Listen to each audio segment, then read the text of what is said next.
ಗಣರಾಜ್ಯೋತ್ಸವದ ಶುಭಾಶಯಗಳು.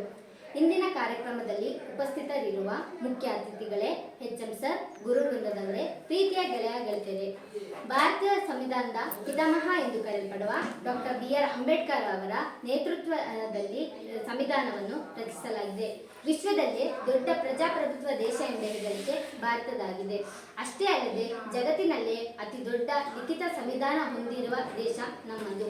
ನಮ್ಮ ಸಂವಿಧಾನದಲ್ಲಿ ಎಲ್ಲ ವರ್ಗಗಳ, ಎಲ್ಲ ಸ್ತರಗಳ ಜನರ ಹಿತವಿದೆ.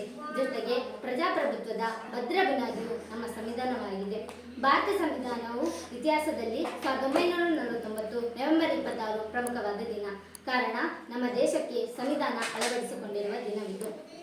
ಈ ಮೂಲಕ ಪ್ರಜಾಪ್ರಭುತ್ವ ವ್ಯವಸ್ಥೆಯಲ್ಲಿ ಸರ್ವರಿಗೂ ಸಮಾನತೆ ನೀಡಿದಂತಹ ಮರೆಯಲಾಗದ ದಿನ ಕೂಡ ಆಗಿದೆ. ಭಾರತ ಸಂವಿಧಾನವು 2 ವರ್ಷ 11 ತಿಂಗಳು 18 ದಿನಗಳ ಕಾಲ ಡಾಕ್ಟರ್ ಬಿ.ಆರ್.